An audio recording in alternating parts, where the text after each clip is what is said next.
Наша съемочная группа прибыла на стройку в самый разгар работ. Стук топора, шум мотопилы и увлеченность строителя невольно заражал азартом и нас.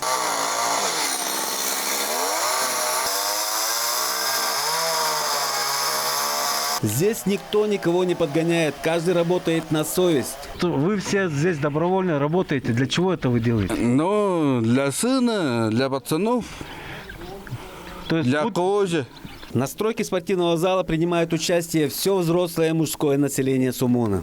Вместе все приходят, уходят, работают, бензопилу берет, масло берет на бензопилу.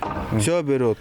Топор, не топор, все у них родное. А снабжение идет, деньги кто выделяет? Деньги только сигарет, администрация отвечает, чай, не чай там, отвечает. Остальное бензин, там ГСМ, это все сами, да? Сами, ну. А еду обеспечивают? Еду, вот каждый дом распределен. Я завтра с утра буду тоже готовить. Я готовить не буду, я сам буду здесь работать. Работы начались в июне. В настоящее время возведены 12 поясов корпуса гнезда. Все зависит от поставки пиломатериалов. Если они будут своевременны, то мы закончим стройку в считанные дни, говорят народные мастера.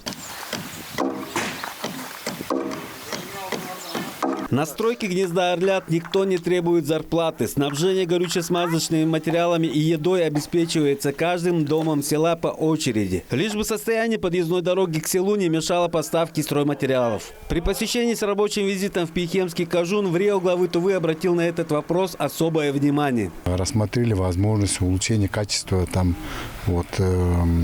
дорожного покрытия. В этой связи тоже решили выделить необходимую сумму средств. Я думаю, в этом году мы должны с этим справиться.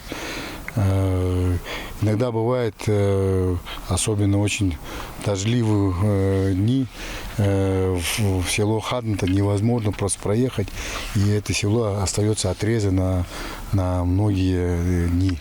Вот. Даже это, я думаю, очень большая просьба жителей села Хаднта, мы решили положительно решить. Ну а добровольцы заверили, что при поддержке их народной стройки объект может быть сдан даже досрочно. Качество гарантируют, ведь делают для себя. Сайгын Бербю, Буян Мангуш, Мирана Иргит, Тува 24.